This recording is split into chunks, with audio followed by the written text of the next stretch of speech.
Here's who stood out on day 17 of 49ers training camp. Keep in mind, they were supposed to fly to Irvine to practice against the Saints, but were too injured. The good. Cornerback Deommodore Lenoir, he stripped the ball out of Deebo Samuel's hands and intercepted Brock Purdy.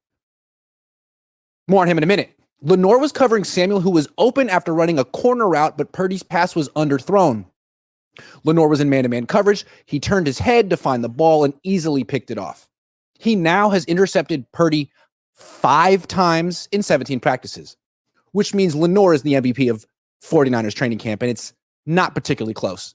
Wide receiver Brandon Ayuk, he showed up to practice for the 3rd day in a row. This time he wore a red shirt, a red baseball cap, and did wind sprints with a resistance band around his waist.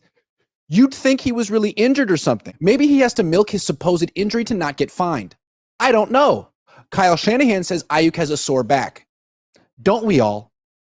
Wide receiver Jacob Cohn. He made a 20-yard catch over the middle on a high pass thrown by Joshua Dobbs.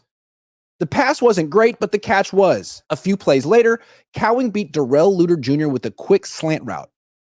Cowing has been healthy all week, and as a result, has steadily improved, as opposed to Ricky Pearsall, who's still injured. Linebacker Curtis Robinson. He broke up a Brandon Allen pass that was intended for Cam Latu over the middle, then dropped a potential interception while covering George Kittle on a pass thrown by Purdy. Robinson has had a terrific camp. The game seems to have really slowed down for him, whatever that means. Linebacker Tatum Bethune. He nearly intercepted a pass thrown by Tanner Mordecai. More on him in a minute. Bethune is playing with a ton of confidence for a rookie 7th-round pick.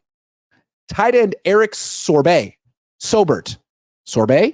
He destroyed rookie safety Malik Mustafa with a simple out route during one-on-one drills. Sorbet isn't fast, but he's clearly a good route runner and a good blocker. And man, who doesn't like Sorbet? The not so good quarterback Brock Purdy.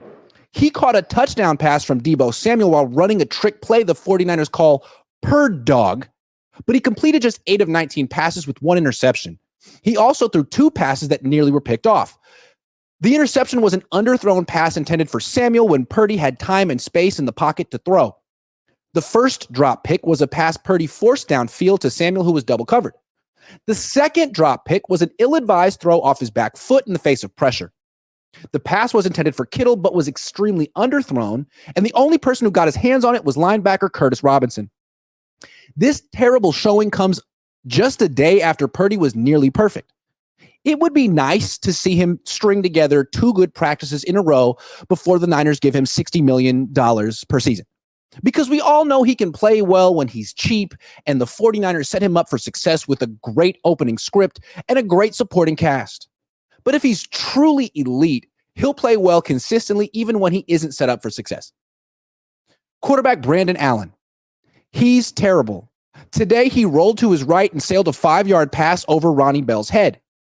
Head coach Kyle Shanahan immediately yelled at Allen, turned away, and shook his head in disgust. I felt the same way. What a horrendous throw. Quarterback Joshua Dobbs. He's awful. That's why the Niners gave him only 5 passes for the entire practice. At least Shanahan didn't yell at him. I almost did. Quarterback Tanner Mordecai. He's atrocious. Today he threw a pass that nearly got intercepted just a day after throwing 2 passes that did get intercepted. Besides Purdy, the 49ers have one of the worst quarterback rooms in the entire league. Wide receiver Ricky Pearsall. Still injured. In danger of missing all but a few days of training camp. Probably won't catch more than 15 passes this season. Left guard Aaron Banks. He broke his pinky finger yesterday and had surgery to fix it. The 49ers hope he's ready for week 1, which means the entire left side of their offensive line could be on the shelf for the season opener if the 49ers don't work things out with Trent Williams soon. And that's the good side of the offensive line.